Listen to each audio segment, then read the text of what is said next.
اے نبی میرا پیغام سنا دو، اے میرے بندو جو ایمان لائے ہو اپنے پروردگار سے ڈرو، جن لوگوں نے اس دنیا میں نیکی کی ان کے لیے بھلائی ہے اور اللہ کی زمین کشادہ ہے، جو صبر کرنے والے ہیں ان کو بے حساب ثواب ملے گا۔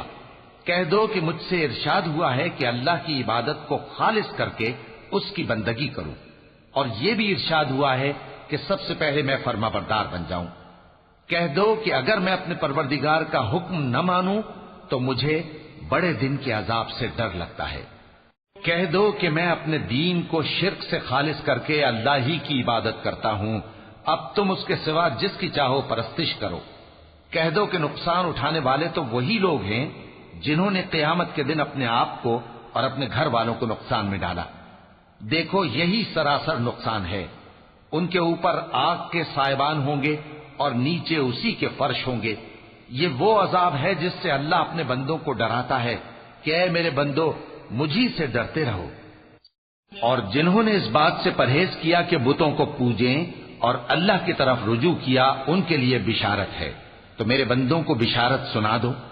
جو بات کو غور سے سنتے ہیں پھر سب سے اچھی باتوں کی پیروی کرتے ہیں، یہی وہ لوگ ہیں جن کو اللہ نے ہدایت دی اور یہی عقل والے ہیں۔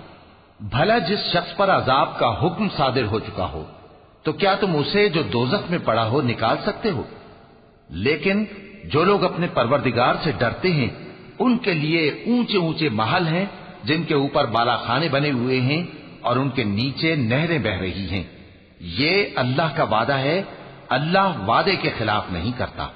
کیا تم نے نہیں دیکھا کہ اللہ آسمان سے پانی نازل کرتا، پھر اس کو زمین میں چشمے بنا کر جاری کرتا، پھر اس سے کھیتی اگاتا ہے جس کے طرح طرح کے رنگ ہوتے ہیں، پھر وہ تیار ہو جاتی ہے، پس تم اس کو دیکھتے ہو کہ زرد ہو گئی ہے، پھر اسے چورا چورا کر دیتا ہے۔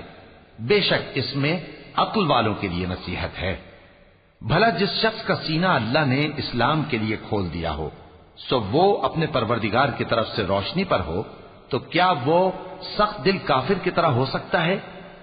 پس ان پر افسوس ہے جن کے دل اللہ کی یاد سے غافل اور سخت ہو رہی ہیں، اور یہی لوگ سراسر گمراہی میں ہیں۔ اللہ نے نہایت اچھی باتیں نازل فرمائی ہیں، یعنی کتاب جس کی آیتیں باہم ملتی جلتی ہیں اور دہرائی جاتی ہیں۔ جو لوگ اپنے پروردگار سے ڈرتے ہیں ان کے بدن کے رونگٹے اسے سن کر کھڑے ہو جاتے ہیں، پھر ان کی کھالیں نرم ہو جاتی ہیں اور دل بھی نرم ہو کر اللہ کی یاد کی طرف متوجہ ہو جاتی ہیں۔ یہی اللہ کی ہدایت ہے